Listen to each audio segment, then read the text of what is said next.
soso, qui can soso famandi, ngo famandi.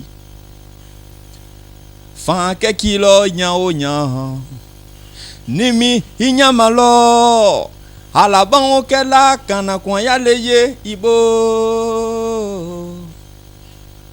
Kinita, she said don't ya lawyer man. Kule ni sheo la kun inyamalo. Asheo bala leyo shebata bola nyemima. Inyamalo. Inyamalo. Hey, ki kan soso. Ki kan soso. Qui can so famandi, ngoa famandi. Yes, I.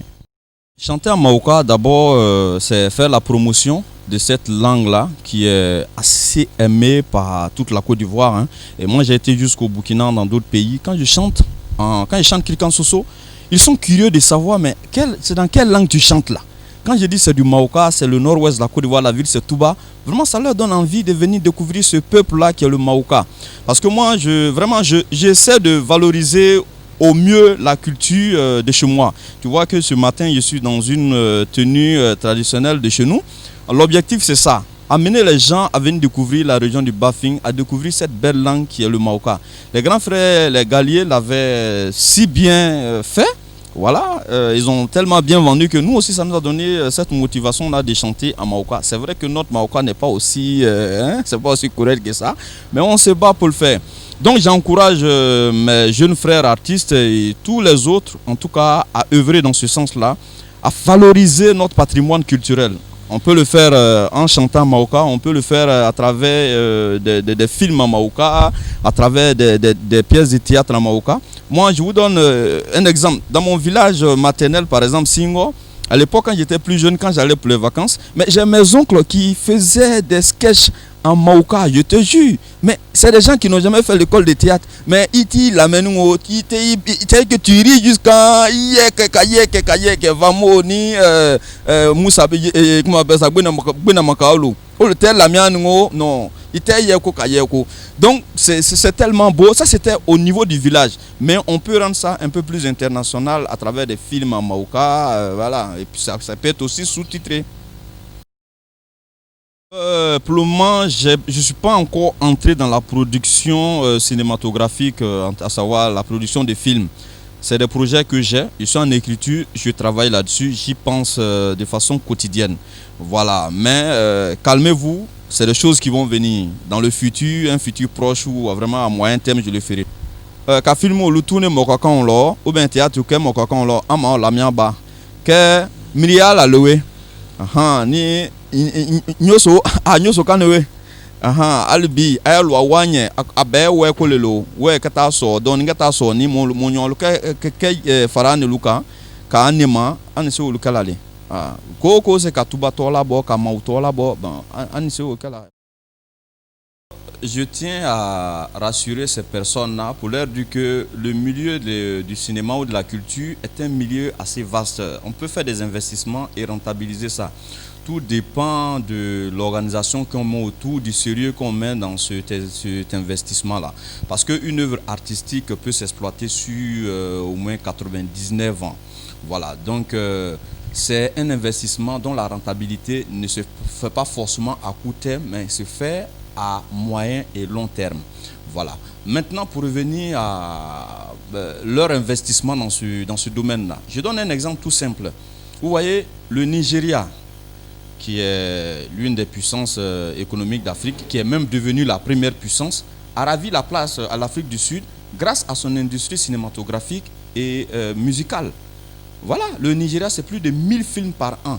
Et les Nigérians consomment local, ils consomment leur production. Donc déjà, au plan économique, c'est assez fort au plan local. Tu vois, maintenant, quand ils exportent, ils deviennent encore plus forts. Donc, pour dire à ceux qui ont les moyens, ceux qui sont nantis, de ne pas hésiter. S'ils aiment la culture, s'ils veulent, ils veulent créer une destination, par exemple Côte d'Ivoire, ils veulent créer une destination Touba et autres, mais c'est d'investir dans la culture. Voilà, les États-Unis. Et qu'est-ce qui vend les États-Unis? C'est le cinéma, c'est le sport, c'est la musique. Donc, il n'y a pas de raison que des gens aient des craintes à investir dans ce secteur-là. Souvent, on prend les artistes pour des amuseurs publics. Non, c'est une erreur que vous faites. Voilà, je pense qu'il faut approcher les professionnels de ce domaine-là, qu'ils vous expliquent mieux.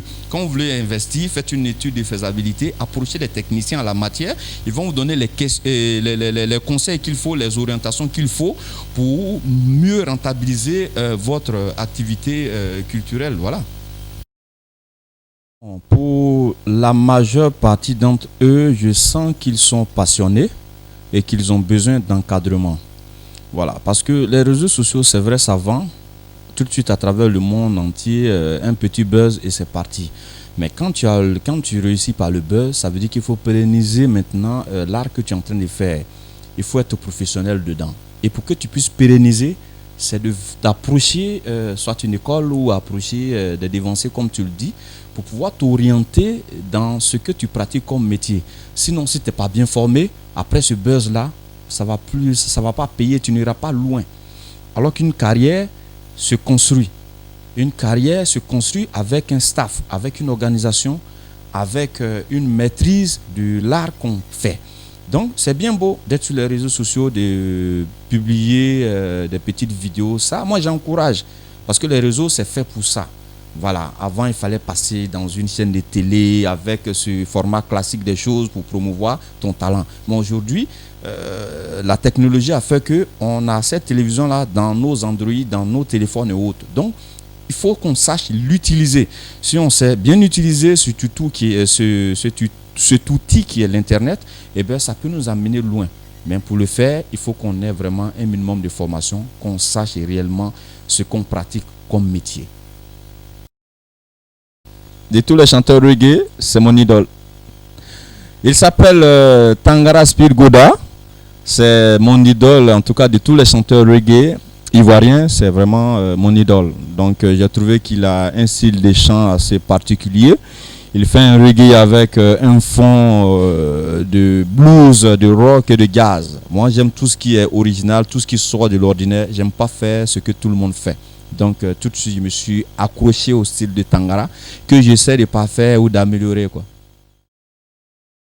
Nico Mbarga, l'un des tubes qui a le plus cartonné en Afrique, c'est 13 millions de ventes. Voilà, donc pour rendre hommage au moment, je me suis dit pourquoi j'allais me casser à composer une chanson, tout ça.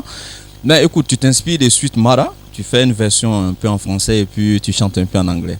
Voilà. Sweet Mara, I no go forget you. For the suffer way you suffer for me, yeah. When I dey cry, my mother go carry me. She go say my begin. When to do you cry, oh, stop, stop. Stop, stop. Stop, stop. Baby, no cry again, yo.